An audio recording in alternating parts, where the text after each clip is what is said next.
Already join हुए हैं।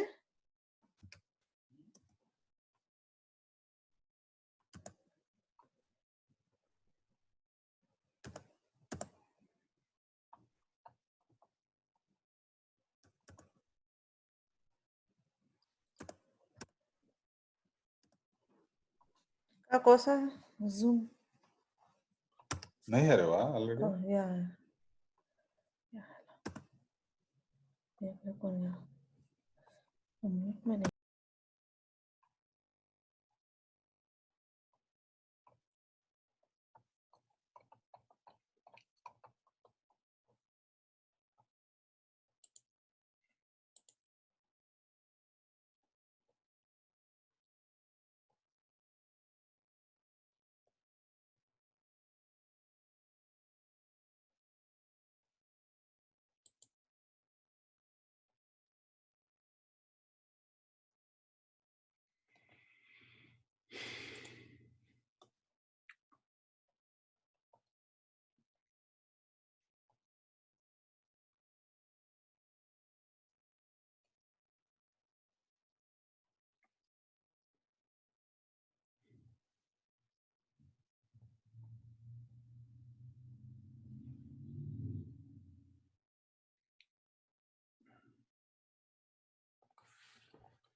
अस्सलाम वालेकुम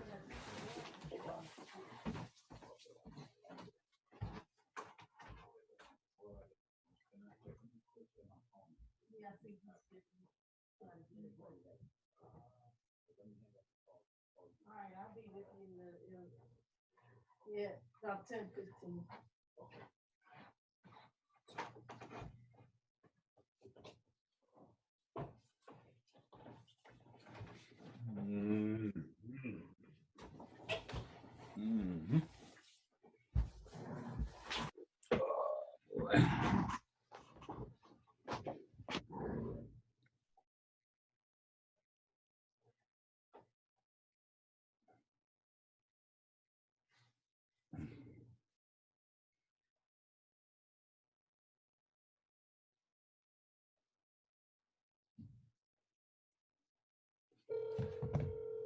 Mhm.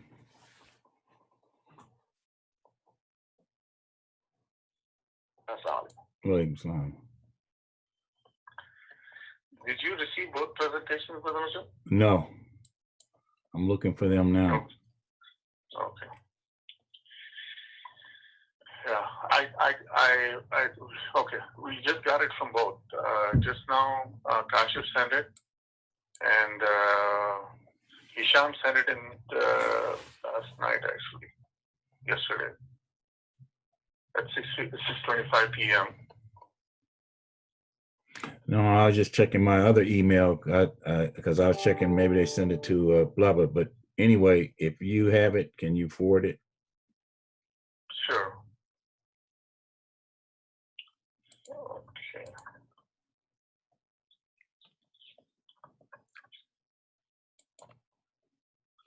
I'm sending both at the same time for you, okay? So Okay. you have both in one email. Okay? Okay. Is that what you want? Yep. Yeah, that's great. Okay. Instead of having two separate emails, I'll send it both. Okay.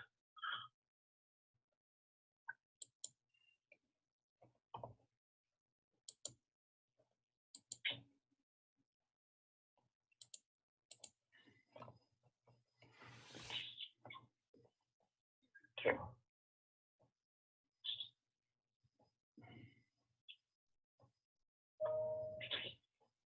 Sounds like you got it. Okay. Yep. Yep. Okay. So the Kashif, the one if you open up, he wants to go first. Do you want me to merge both and send it to you as one presentation? Because you have only 10 minutes. I don't know how. Well, listen. Yeah. Okay. I'm looking. His is not. Well, yeah, it'd be easier if that way, and then I can open. Okay. All right. I'll. But you need to add. I'm sorry, but you need to add those slides, right? So your disclaimer slides that you normally do. Well, you know, I can, but I mean, we're not talking any medical or legal advice here. I didn't. I mean, it's different when you.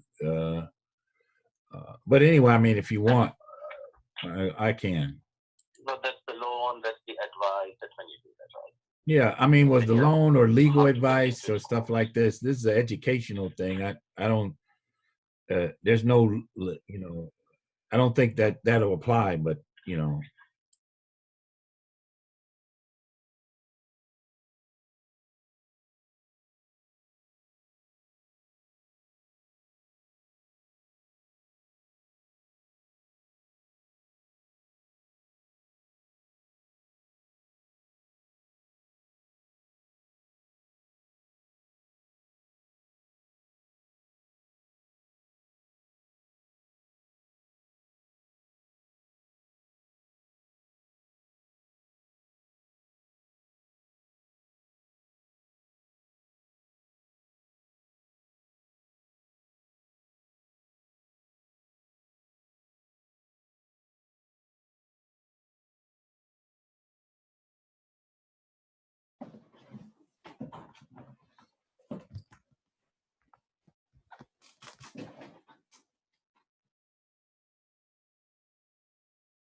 like, yeah, there's lots of like alcohol eases your.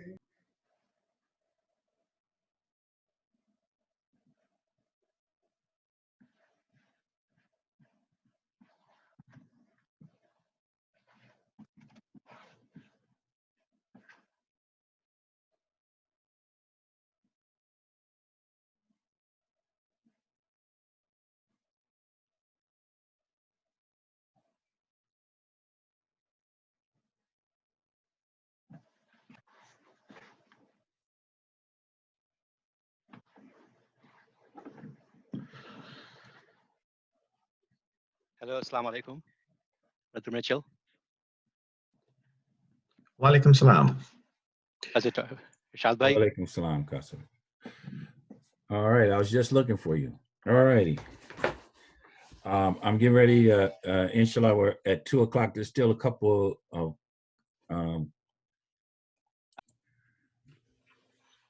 assalamu alaikum. Welcome to this afternoon's webinar presented by the Council of Islamic Organizations of Greater Chicago and its COVID Task Force. This afternoon's topic touches on something that clearly has a lot of interest in terms of how we can advance our careers in the area of the medical field.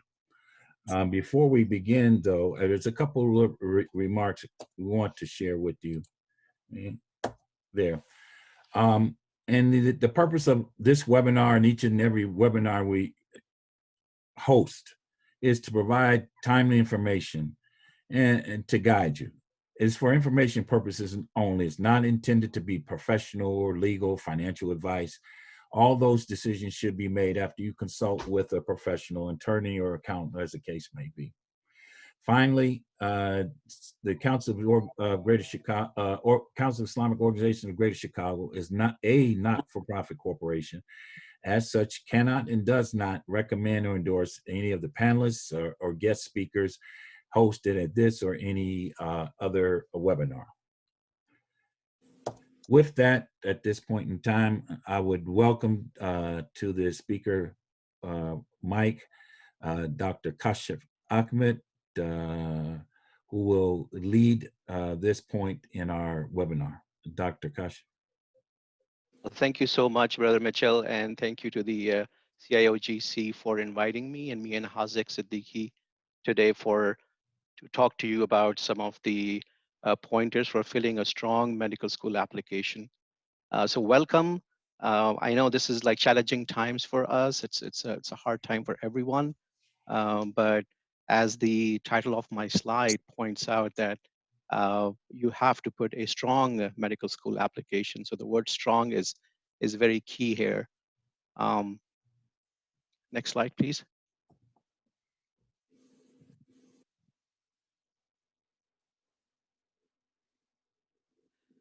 So as most of you know who are applying for medical school, the COVID-19 has impacted the medical school application process.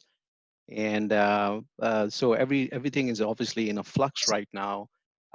Things are being delayed, but the important thing for you to understand is it's not just for you as a medical applicant. It is for all the students that are actually impacted with this. So some of you might be in transition of sitting for your MCAT.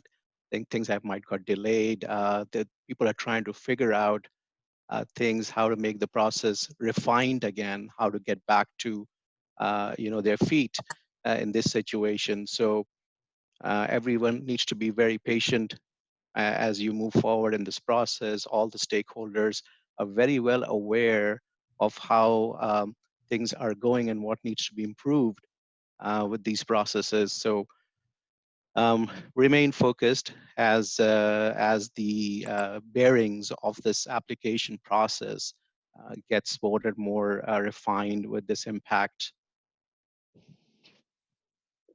Next slide, please. So I just wanted to take just one very, very shortly is to take up my own personal journey. I grew up in the Middle East, and then as they say that most of the Asian parents have desire for their kids to become a doctor, I also had some passion instilled in me from a very, very young age. And I went to Pakistan to do my MBBS, which is a Bachelor's of Medicine and Surgery, which is an equivalent for MD. And then I decided to look more into research and teaching. Personally, I felt that I could make a much more deeper impact. And so I did some training at King's College, finished my master's, and then got a scholarship and finished my PhD from National University of Singapore. I arrived in the US in 2004 and did a postdoc at the University of Minnesota, and then still honed my skills into teaching and research. So I currently am a professor at University of Illinois, Urbana-Champaign. And I realized personally myself in my journey, as you can see, it's a long journey. So some of you, if you think that there's a lot of stress, it's just the start. And if you make learning lifelong and fun, it will have a deeper impact on your personality, and it will make you more successful. So here, as a professor at University of Illinois, Urbana-Champaign, in one of the medical schools, I just realized that there is so much help that is needed for the community, and I thought that this would be a very important process to make sure that I offer as much as I can to the applicants or the prospective applicants. So looking forward. Next slide, please. So I want you to envision this very important AAMC, as you're probably familiar with the AAMC experiences, attributes, metrics model. And I want you to visualize this when you're filling out your application. As you can clearly see, the core of this model, you can very clearly see, and is the excellence. And then surrounding that is your MCAT scores, which are fairly important, your GPA, and your grade trends. So as you can see, most medical schools would lump them together and not separate them. And so that's your academic achievement. If you look at the outer core of that, and kind of moving out from the excellence model, and you can see values and beliefs, leaderships, perspectives, languages spoken, intellectual curiosity, fields of interest. And then as you scale out, you have obviously other metrics that apply: race, physical ability, sexual orientation, geography, ethnicity, family status, national origin, relationship status. And then finally, the outer core, the dotted line that you can see again, is your life experiences and your education background, research experience, and community service that you're already probably doing as part of your application process. Leadership roles is another great example in this metrics model. And then if you look at even more outside, which I feel sometimes can be important when you are deciding on a medical school applicant, is the cultural events, the world events, and if you had any experiences, that have impacted your journey, that they count also. Like hardship definitely counts in your application process. So beware of that there is these attributes that are actually commonly applied in most medical schools. Next slide, please.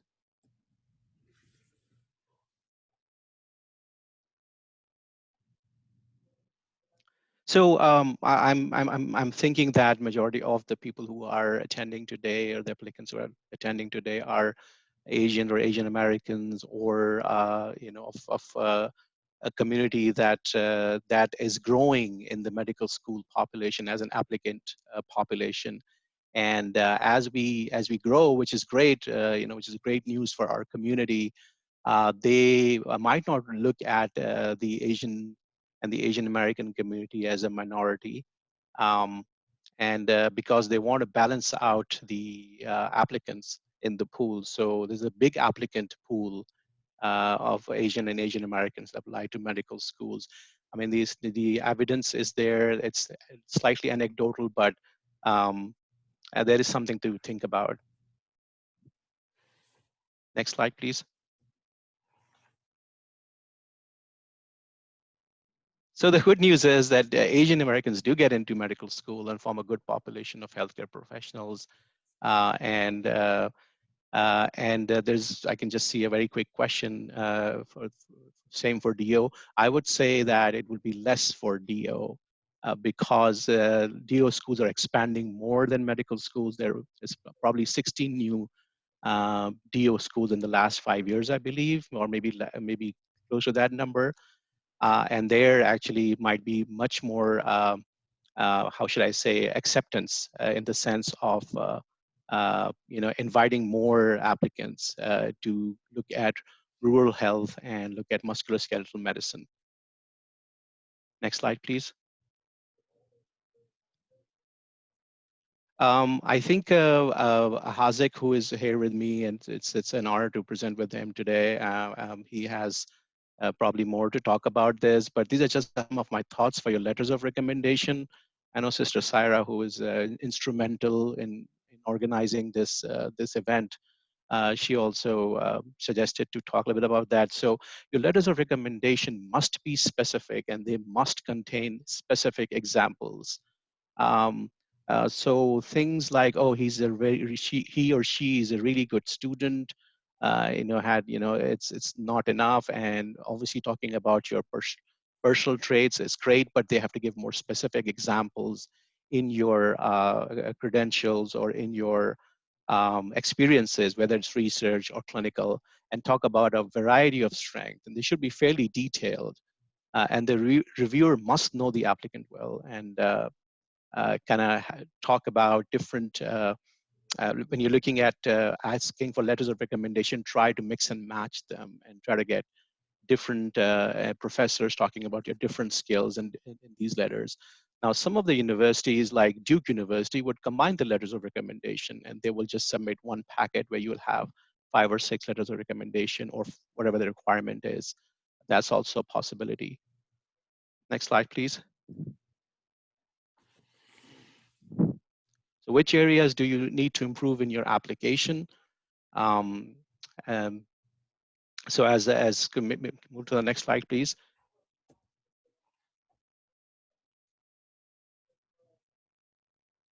Next slide, please.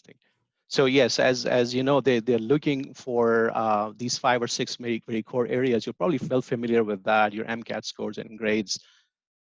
And it's funny with medical school. It is really funny. It's like you never know who gets into medical school. There are a lot of criterias, and they look at your MCAT scores, your grades. Yeah, sure, you might be low on your GPA. I mean, you might be having a 3.5 or 3.6, not a 4.0 perfect GPA. You can still get into medical school. They also look at your clinical skills, certainly certain experiences like emergency medical technician or being able to do more hands-on clinical skill experience counts a lot. Community work, volunteer work, and this can be different experiences. We won't talk about that in detail. Shadowing and research would be some of the key ones. Next slide, please. They look at hobbies and extracurricular activities, but I just put that in there. That's actually some of their lower, I mean, on the rubric scales, on the metrics, as they're hard to measure, right? I play, cricket and I play football. So which they look for that. They want you to have that, but it's kind of difficult to measure that. So unless you're doing something competitive, which counts a lot. Next slide, please.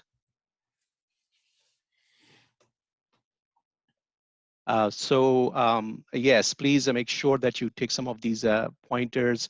Talk about your variety of strengths. As I said, if you're putting a portfolio as part of your application, it should be comprehensive.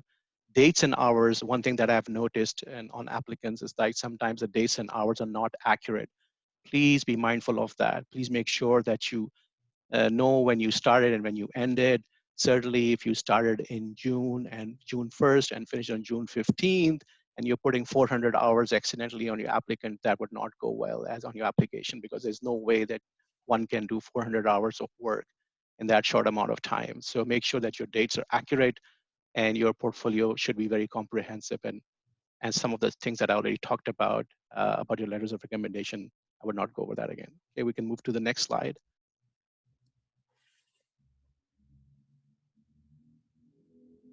So, as this is just a recap slide, just to kind of give you some insights. Research, in my opinion, which is number 3 here, counts a lot, because if you have published a paper and you have collaborated with on research, that looks really good on the app, on your medical school application. Next slide, please. So this, I just want to end by, finally, I'm a little bit over time here, but I just want to end by just saying there are common quotes I keep hearing. I don't know whether you'll agree with me on this or not, but my uncle is a doctor. He told me to put this on my application. Please make sure that you research it well. You understand the ramifications of putting that in the application. Certainly, very respectfully, mom and dad are very important. They play a very pivotal role in your application process and in supporting you. But if you think that your application is weak, then you are probably right. Your application is weak, and you have to make sure that you're putting a stellar application, considering the competitiveness in medical schools. I run across into many pre-professional students who keep telling me that, oh, my GPA is 3.5, 3.6. And someone told me that would not make me qualified for getting into medical school. And I'm not very good. I got C's in my chemistries and, and stuff like that. And that it can be detrimental at times, but usually not. I mean, they look at the whole holistic view of the application. They look at the whole holistic process. With medical schools, as you say, the name is that you could be a music major and you could be getting into medical school. And always think of a backup plan. I mean, if you've been applying for too long, there might be some things that could be, pointing you to a direction to think about some other career options. The stress level definitely increases. But these are just some common quotes that I keep hearing, so I thought I'd throw them just for fun. So, okay, I think I'll stop here.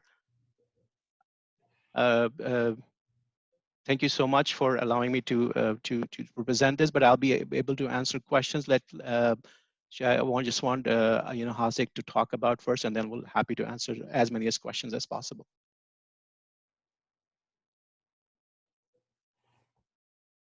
Great. Assalamu alaikum. Thank you very much, Dr. Kashif, for your slides. It's an honor to kind of present with you. Thank you to Sister Sahira for organizing this, and the CIO JC as well. It's really an honor to be speaking. So I'm just going to kind of speak about 3 things. I'll talk about my background, I'll talk about letters of recommendation, and then personal statement. I'll try to keep my talk very brief. Feel free to interrupt in the chat if anything comes up. And then inshallah, we'll have time for questions towards the end. So in terms of my background, just to kind of briefly describe who I am and kind of why I'm speaking. So I went to Johns Hopkins for my undergrad. I studied biology. I just some kind of activities I did. I was involved with tutoring in prisons in Baltimore, and that was a really enjoyable experience, very rewarding. We did have some, a lot of opportunities for growth there. I was also working with a community clinic in Baltimore, and helped with Spanish interpretation there. And then I did a gap year, and so that's kind of one thing I'm happy to talk about more if people are interested. But I did a gap year after college. I went to Spain, and then I did research there. And another very enjoyable experience, alhamdulillah. I was in the north of Spain, and it was actually a very sizable Muslim community in Spain. I didn't know, but I found out, and I had a very good time. And then I started medical school in an MD program at Harvard. And then inshallah, I'm about to start my 4th year, kind of in a few weeks, and with the plan of doing internal medicine residency, inshallah. And then long term, I'm very interested in global health, particularly in Pakistan or the Middle East. And so that's kind of the long-term goal. Mustafa, I see your question about the number of letters. I'm going to get to that in a bit. So I'll address that then. Next slide. And just some financial disclosures. I am a co-founder and partner at White Coast Strategists. So that's a private company that does medical admissions advising. And so some of the feedback I'm going to be sharing is kind of from my own experience going through the process. And then some of it is kind of working with clients and students and things I've learned along the way. Next slide. So the first thing I wanted to talk about was letters of recommendation. When I was applying, that was a really kind of stress-provoking question, because you need people that they're important, and you need a lot of people to kind of advocate on your behalf. And I wasn't really sure, like, who will be my advocate. So I think it comes down to two questions: who to ask, and then how to ask. And then inshallah we'll go through each of these questions. But I would just say, if you're worried about the letters, a lot of people have been in that boat. So the first question is, who to ask. And there's a few things to consider, and this gets to most of us' question is, what do the schools you're applying to want? And we're going to go over a slide in a bit that shows kind of how there's a lot of variation between schools.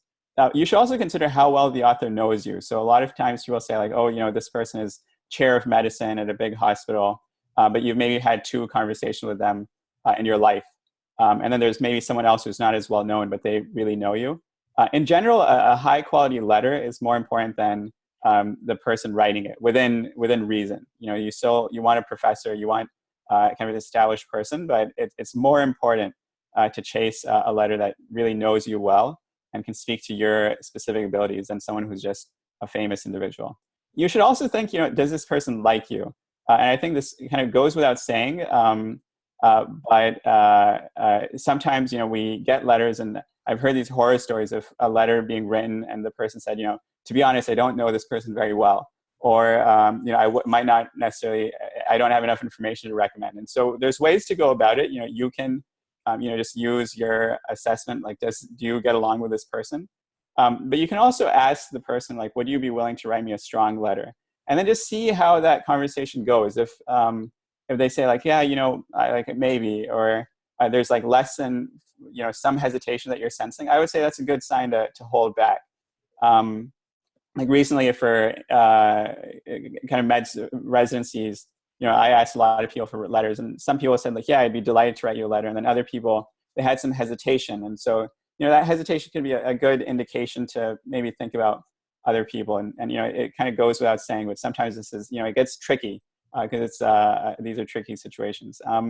Then the final question is, can they provide a meaningful perspective about you? And to illustrate what I mean, I came up with these fake scenarios. There's candidate A, candidate B. And just take a few seconds, maybe 10, 15 seconds, look through the candidate A and B, and then see who you think has a stronger profile of letter recommendations.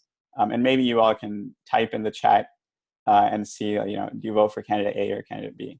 And we'll just take a few seconds.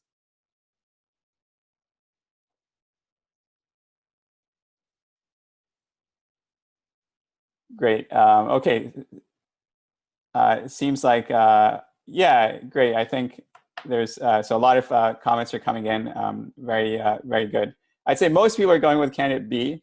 Ideally, I'd like to pick on someone kind of from the chat to explain their reasoning. So maybe someone could share, someone who picked B could explain their reasoning for picking B.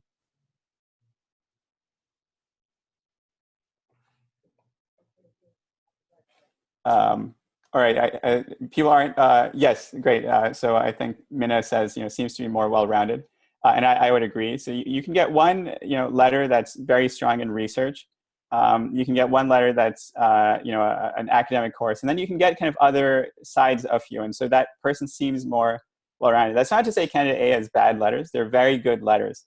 And if candidate A has 4 high-quality letters, that's better than kind of 4 scattered letters that aren't as high quality. But also think about it. So when I was coming up with my letter profile, I thought, okay, let me get some science letters, let me get some English humanities letters, let me get some research letters. And then I thought about, should I get a letter from someone who worked with me kind of in a different context? So when I was in Spain, I was working with someone, and he wasn't a professor in the United States, but I had a very close relationship with him, and he offered to write a letter. And so you can be kind of creative with the letter profile you choose. Next slide. So here, I just wanted to kind of emphasize that. Next slide, please.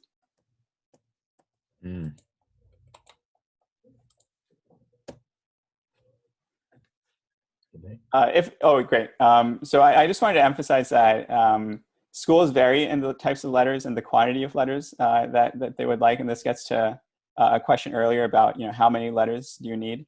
And so I'm just giving two examples. So if you look at, random schools that I picked, the first school that came to mind. So University of Massachusetts Medical School, I included a screenshot of their requirements. And what you'll see is they have kind of specific requirements. And then Stanford Medicine is a different set. And so what I would encourage people to do is, I can't tell you like 3 letters from science, 2 letters from English. What you should do is come up with a list of schools that you're interested in, and then see what they request in terms of letters and if they have guidelines versus not, and then develop your strategy around that. So it's going to be the number of letters, who to get letters from will depend on the types of schools you're applying to and what their requirements are. Next slide.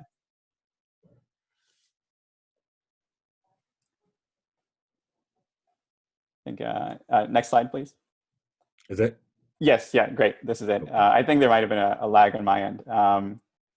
So the final question is, what to provide to your letter, and this can be helpful as well. So a few of my letter writers knew me very well, and so I just asked them, "Can you write me a letter?" They said, "Sure," and then they wrote a letter. I wasn't really involved in that process. And then there were other letter writers who said, "Yeah, I'm happy to write you a letter. Maybe you can help me out with writing the letter." And so they wanted talking points, basically like, a summary of information to provide. And it's always helpful to ask the letter writer, like, "Oh, would it be helpful if I provide a resume or send you some talking points?" And that can make their job easier writing the letter. And this is just a sample email, kind of another fake email that you can see of like sample talking points that you can give to the letter writer. And so you want to be partners with the person who's writing the letter for you to help them and make their job easier. And these slides are all going to be, I think, my understanding is they'll be sent to you all. And so we'll go to the next slide and you can read the text at a later point. So the final thing I wanted to talk about in the last few minutes is personal statements. And as you all are applying for AMCAS or the AMCOAS, the personal statement is an important component of it. So we'll talk about what makes a good personal statement, things to avoid, and then we'll go over some sample personal statements. So one that needs some work, and then one that I think is better. And I think that'll be a good kind of practice exercise for this. Next slide. So what makes a good personal statement? When I was applying, a friend of mine and I spoke, and he told me, when you write a letter, Hazik, by the end of that, or personal statement, by the end of the personal statement, the reader should be convinced that medicine is the career for you. And that's kind of the function of the personal statement. And of course, that's a very big thing to do in like a 1.5 page, 2-page document. But you want to try to come close. And so you want to functionally answer these distinct questions through a story. So, why do you want to be a doctor?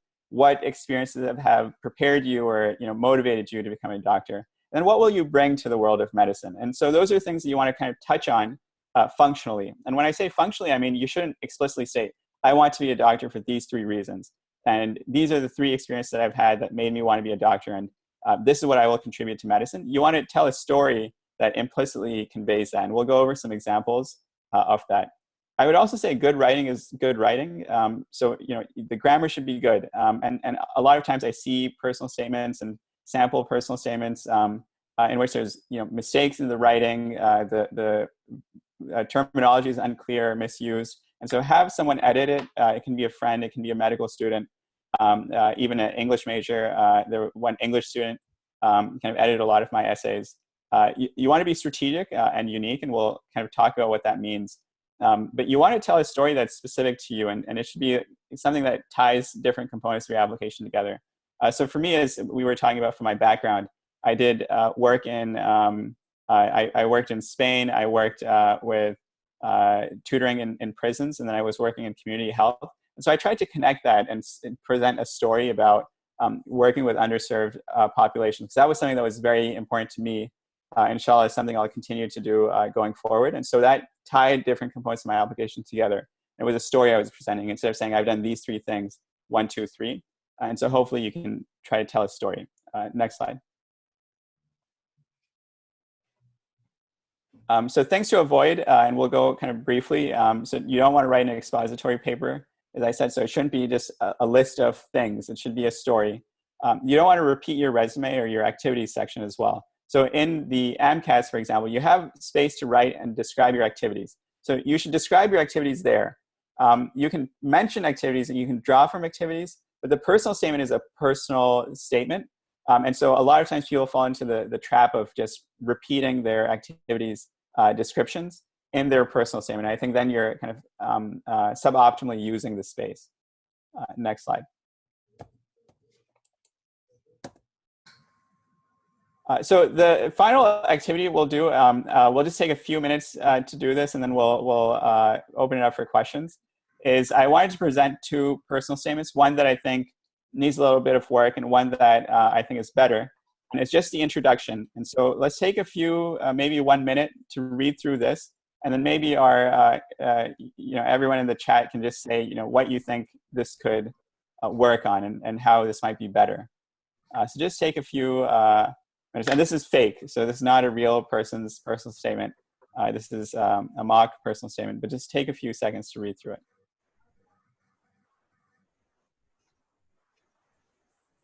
And then when you're ready, comment about what you think could be improved.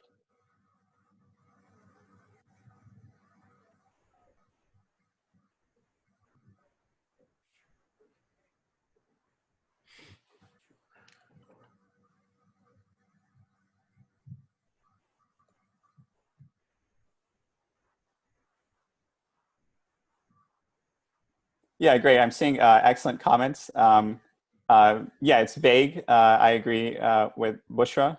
It has short, choppy sentences, absolutely. It has grammar and typos, very good for kind of catching that. So there's like gorge connections, should be forge connections, I believe. And I think the biggest thing is like, it's not good writing. Like I read this and I'm not like very interested in the story. It's just an introduction. So it could tie other things together. And so, this is just the introduction, not the full essay. But it's not a good introduction for the reasons we're pointing out. And then we'll go to the next slide. And then we'll see another stronger introduction. It's a little hesitation. Let me get it. Oh, yeah. There we go. It should be coming up now, or you should see. And again, so all of these slides will be sent to you all. So we're just in the interest of time going on to the next one.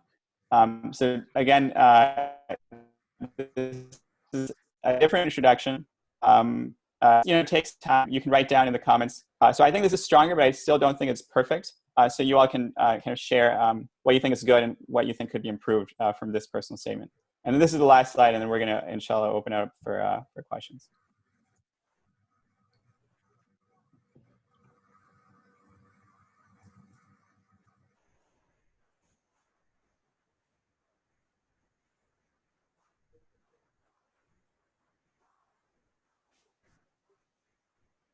Great. I'm seeing very good comments. Flow is good, better vocabulary and sentence structure.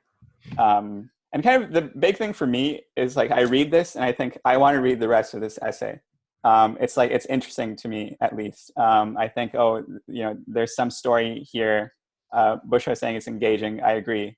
And then you want to read, so it's good writing. And then the rest of the essay, so you'll notice it doesn't talk about medicine yet. It's a longer essay, and it does get to medicine later on. But the important thing is that it's engaging, and you're interested in reading it. And so I would just kind of think about person's intro 1 and 2, and just think about you want to fall into the more engaging or better writing category. So we'll go on to the next slide, and that's so I'm inshallah happy to answer questions now. I'm putting my email there. The slides will be sent to you all as well, so you can look through those. But again, I want to thank the CIOGC, Dr. Gashif, Sister Saira, for kind of including me. It's been a pleasure to speak with you all, and inshallah happy to answer questions now with Dr. Gashif. Assalamu alaikum. Right before we begin, Hazik, thank you for those remarks. We have with us also the chair of the CIOGC COVID-19 Task Force, Dr. Kamal Eldawi. And he just wanted to offer a few thoughts relative to our general topic and insights. Dr. Kamal. Assalamu alaikum wa rahmatullahi wa barakatuh. I would like to start by thanking our esteemed speakers, Dr. Kashif and Brother Hazim, Jazakumullah khairan for this webinar and for your willingness to share this information. Again, my name is Dr. Kamal Ad-Dirawi. I'm an associate professor of epidemiology at UIC. I do research on asthma, on individual and neighborhood level factors that are associated with asthma and other chronic conditions. You know, I would like to just to echo what the speaker said. You know, every year I get a number of students, aspiring medical students, asking to join my research and to volunteer or contribute to my research, and I know immediately their goal is to basically boost their medical school application, and at the end also get a strong recommendation letter. So I just want to share with you some of my experiences with those experiences and the recommendation letter. So there are two types of students. Some who come to you and they really, yes, they need a good experience and they need a good recommendation letter, but their heart is into it. And you can tell from day one, they're really reliable, they do the work, they do what they're supposed to do, they're great communicators, they work well with others, and basically they do what needs to be done. And then those are, you're very, very passionate about writing their letter, and you really want to help them. And on the other hand, you have others that you know from the first couple of weeks, they just want that letter and they want to say, I was part of this research team. They show up late, they don't complete tasks on time, and they keep coming up with an excuse after another. And then you have a dilemma what to write for them. So I just want to make sure you guys understand, you know, when we write recommendation letters, it has to be authentic, it has to be true, and we are not gonna make up stories to boost the application of somebody. So that somebody, this research experience, some aspiring medical student seek, it could really help them or it might not help them. So you really, if you want it to help, it has to be sincere, has to be real, and you have to put your heart in the work. Then the other question is, when you're done and you are asking for a recommendation letter from a professor who has so many other things to do, it's a good idea to draft the letter with everything you want them to say about you, based on the experiences you had with them. So basically you are making it easier for them. And their job is not really to make it easy for you to write the letter. Their job is to strengthen it, to amplify it, to share specific stories and put some substance and submit it. So you want to help them with that, and not just send them a letter, like half a page letter, oh, I need a recommendation letter. If they submit that half a page letter, it will be detrimental to your application. One other point I want to make, you know, I'm talking from an experience. I have worked with probably over 10 to 20 aspiring medical students, and some of them got into what they wanted actually. And we had one of them who came to me with a background in computer science. And I was like, what would I do with the computer science? I do research. And then we were embarking on a study that required an online data collection forms, and I involved him, and he was very helpful, and he was included as a co-author on one of the papers, and he got into medical school. He was accepted. I'm not sure if he pursued that or not, but he told me afterward. They asked me so many questions about that paper we wrote together. So another thing I want to add here is regardless of your background, whether you are of Asian, Arab, non-Arab, whatever background you have, make your application unique and make your background a strength and make it connected to why you want to be a doctor. And why you want to be a doctor, it's not because my dad is, not because I have a history in the family. Those are not good reasons in my opinion. I want to be a doctor because this is what I want to do. I have been touched by this, and I see a need there. And this is where I come in, and I want to make a difference, and I want to be specific how I want to make a difference, and incorporate the experiences you had so far in shaping your application and why you want to be you focus on impact, short-term, long-term impact. I'm not going to be just a doctor in the hospital treating patients. I want to do research. I want to address health disparities. I want to make a difference in how people live. I want to invent this and make your background, regardless whether it's in physics, whether it's in music, whether it's in nutrition, make it strengthen your application. How you want to combine your background in computer science with your medical expertise to design or to devise or to be to lead research teams that would invent new devices and new technology that will really make a difference. Whether in nutrition, how you want to incorporate your background in nutrition and really discover the best nutritional supplements or nutritional treatments or whatever, how to examine the impact of what we eat and how we eat on health conditions. So basically, you are making your background really boost your application, regardless whether it is in nutrition, in music, or art, or whatever. That's actually what I have to do. So you want to basically make your statement a story. People wanna read and continue to read, and make it logical. So, oh yeah, we see this. This person has really had so many experiences, and now it's he or she or they are showing how they want to use these experiences to make a difference. Jazakumullah khair. I know I took more time than I should. Thank you. Thank you, Dr. Kamal.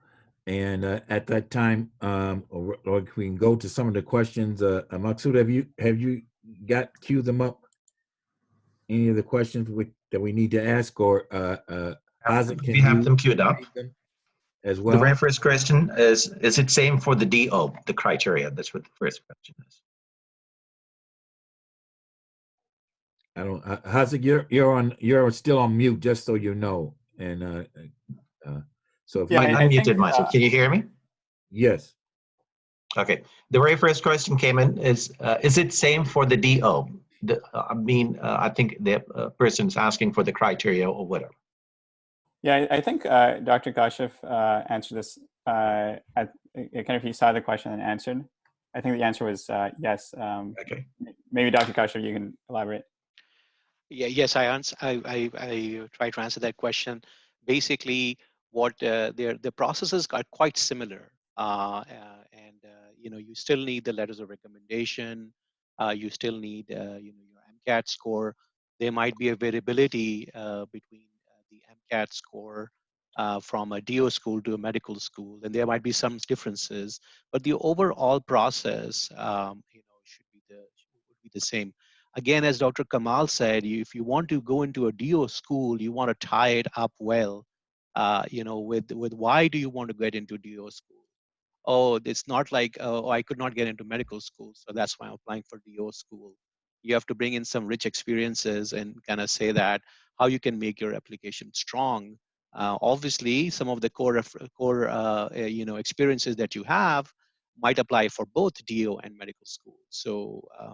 Um, and then as far as the question about the minorities, it can fluctuate. I think my comment was, as we scale more and more they might consider it depending upon where the school is, and it depends upon the location. If you're looking at a DO school, obviously, and maybe not the best example, but somewhere in Montana might be a good chance for more acceptance for Asian community to get there. But looking at a diverse school, maybe where there are more Asians, it might be not considered as a minority. So my comment was more general. And then I know that Moshayed Hussain asked a question about gap years. I just quickly want to answer that as well. If you are having gap years, that's great. And one thing I want to say is Dr.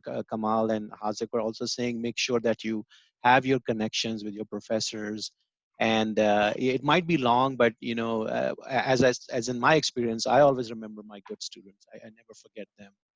Even after they asked me to write letters of recommendation after 4 years, I still remember them. And so it's make sure that when you're doing your gap years, you make connections and you provide that experience in your letter. If it really matters, what did you do in those gap years? What were you doing? I mean, for 3 years. So you know, you have to expand on that. That look, I did this shadowing, I did this research, and then those kind of things. And lastly, one more comment I had was, yes, I get a lot of applicants asking me to write letters of recommendation who have taken courses with me and have gotten A's. But sometimes I have to say, well, unfortunately, I cannot comment more than that because I haven't had any experiences with you in terms of working together or collaborating together, as Dr. Kamal was saying. Then the next question is quickly, what are the good number of hours in the med volunteering, assuming year 1 to 3 should be the focus?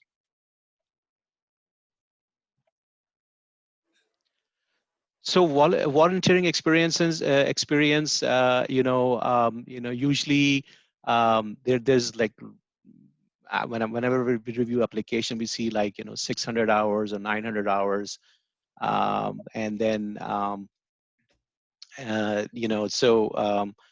usually minimum of at least 250 to 300 hours of volunteering, but the more the better. But again, if you can diversify it, that would be better. If you can go diverse.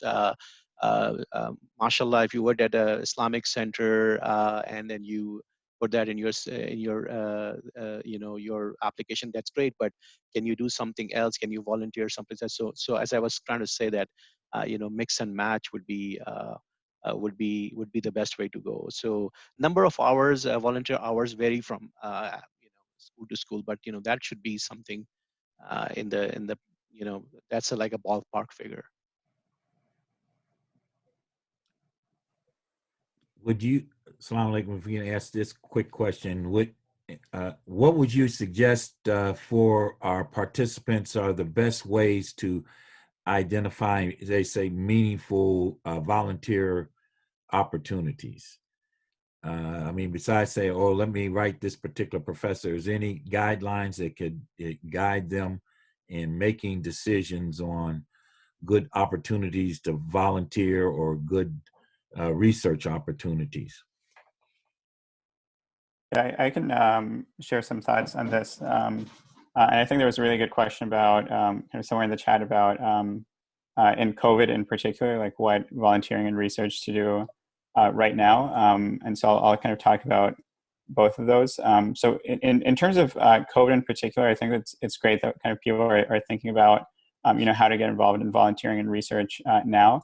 The good news is that there are a lot of volunteering opportunities in research. So with research, you'll have to, there will need to be a kind of a bit of a mindset shift. So one professor I'm working with now actually is doing a meta-analysis that we're doing together on some like kind of important clinical question. And so that's something that you can do entirely from your computer. And this professor has worked with undergraduate students in the past as well. And so you can think about ways to be doing meaningful research, in particular things like meta-analyses or review papers that aren't traditional like lab research, but they're still meaningful ways to answer clinical questions virtually. In general, with research, I generally recommend being actively involved, as other panelists mentioned, showing that you really genuinely care about it. And then if you're able to show something, either presentations or publications, that's always better than not having that, but it's not necessary. And a lot of people get into medical school without any publications, but if you have it, it's nice. And then in terms of volunteering, I'll let the other panelists answer this question as well, but some things I've been thinking about in COVID in particular is there's a lot of virtual volunteering that you can do. One person I knew of was, I think, checking in on elderly care centers and assisted living facilities. And then for people that are isolated, especially elderly or vulnerable population that are isolated, the volunteering opportunity is just to talk to them. And that can on its own be very therapeutic and meaningful to provide a service. And this would be from your own home.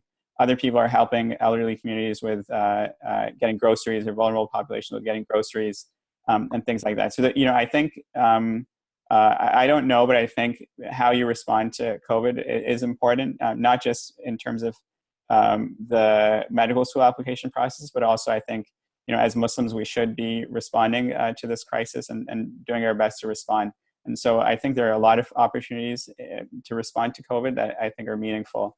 And I would be very curious to hear what kind of the other panelists think as well. Another quick question is, if you skip a committee letter and apply with independent letters of recommendation, is this okay? I just want to say that the most important thing is to look at the requirement of the school. So if they need those consolidated letters, then it should be submitted. So it varies from school to school in the process. I think if you get independent letters, it's usually fine. But make sure that you look at the specific requirements of the school to see how they want it. So I don't know, Hazik, you want to add anything to that?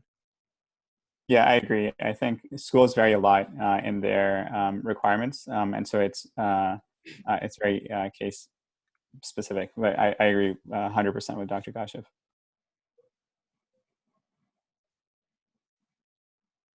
Another similar question. How do we approach knowing our specific why for each medical school we apply to if we have one dream school?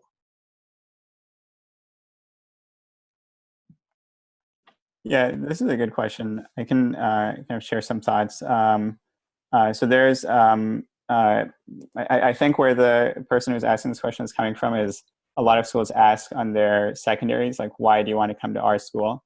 And maybe you only want to go to one school, but now you have to answer this question for 20, 19 of which maybe aren't your top choice. And so, how do you articulate that? The way in which I tend to do it is you don't, some people will just list a lot of things about the school, and they'll just say like, oh, this school has a new research building and they recently had renovations here. And I've seen essays like that. And I just say like, you just went on their website and copied and pasted interesting things. Then other people go in an opposite direction and they say, I love this school because they provide a good clinical training.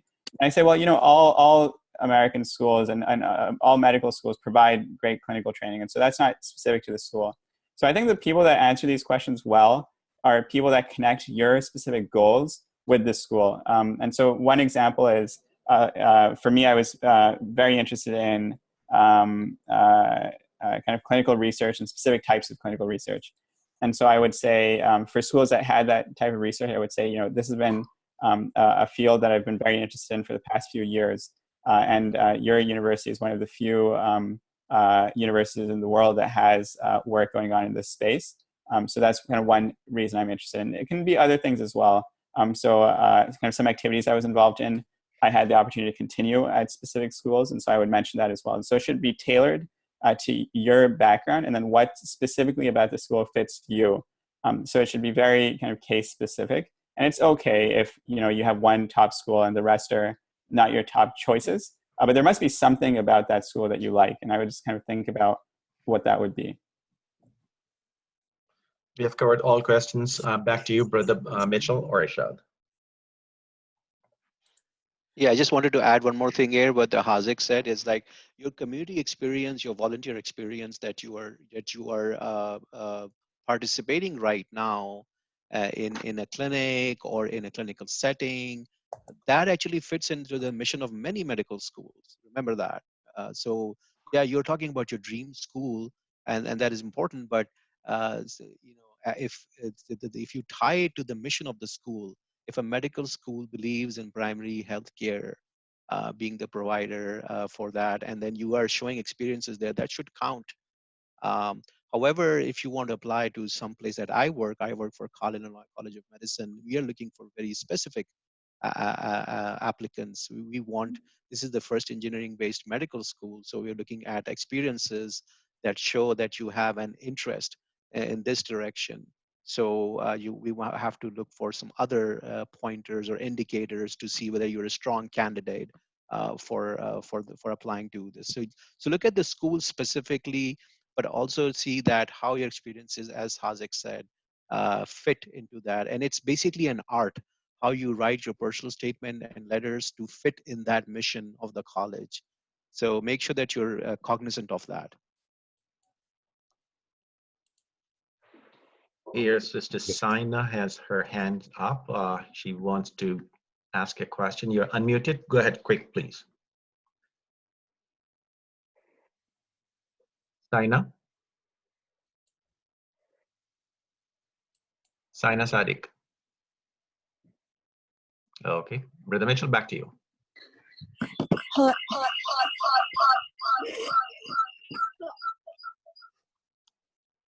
Hello. There you go.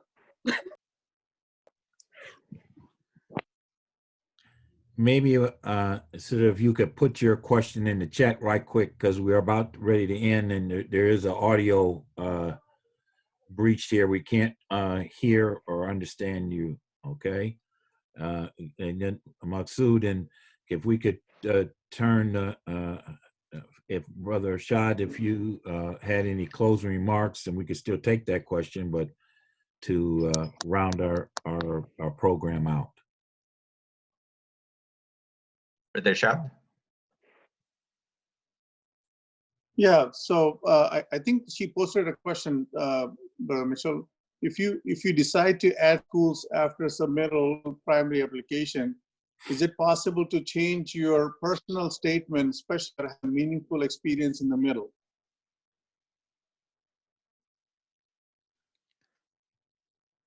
I think that would be a little cumbersome and difficult to change something in the personal statement. However, if there's a secondary application, maybe you can bring those meaningful experiences in the secondary application process. That's a good question, Sina. I'm not sure about that, but I think it would be advisable not to change too many things. But when you are having a secondary application, like some schools do, then you can put that experiences and make it more meaningful. Yeah, I agree with Dr. Kashif.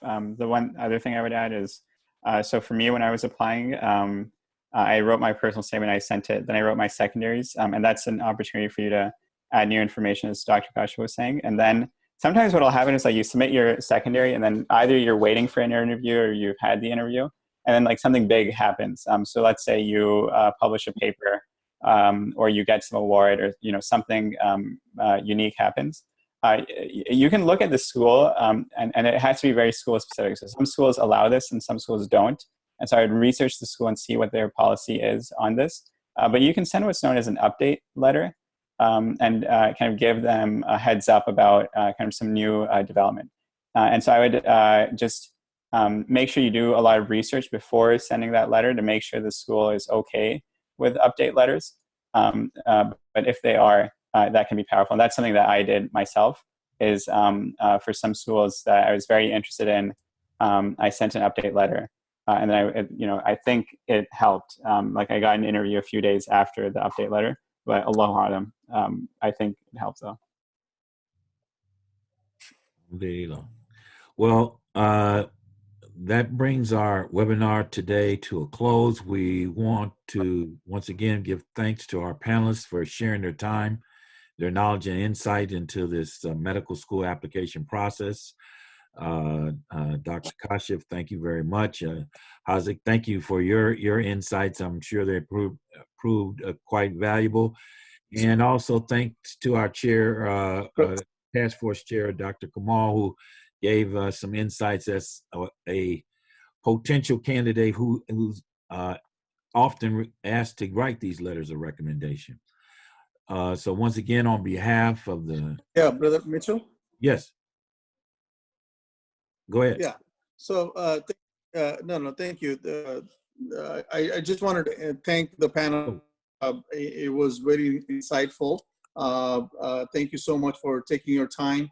I just wanted to share, at CIGC, we are committed to provide a relevant topic to serve the needs of our community. And we hope this webinar today was helpful for you all. As you know, CIGC been taking a proactive role in this COVID-19 pandemic situation under the leadership of Dr. Kamal, and we formed a task force. And we have been presenting these webinars, which is relevant for our community. We topics covering all the financial sustainability to e-learning and PPP, the small and slow. So we are committed to relevant topics for our community, and also provide some guidance for our community when we have this reopening of the massages that are happening. So providing the guidance, we're providing, and that's a role that CIGC is playing. And if you are interested to know more about, just visit our website, CIGC. If you want to be informed for the future webinars, please subscribe to at CIGC.org. I really want to thank everyone to attend today, and mashallah, it was a very good participation. And we have your on chat, and we will be sharing presentation, and the same presentation will also be shared and uploaded on our CIGC website. So in the end, I want to thank everyone for taking time today to attend. Please remember CIGC in your duas, and everyone working for CIGC, all volunteers in your duas as well. So Jazakallah khair. Assalamu alaikum. Assalamu alaikum. Assalamu alaikum. Thank you, Jazakallah. Thank you so much for inviting us.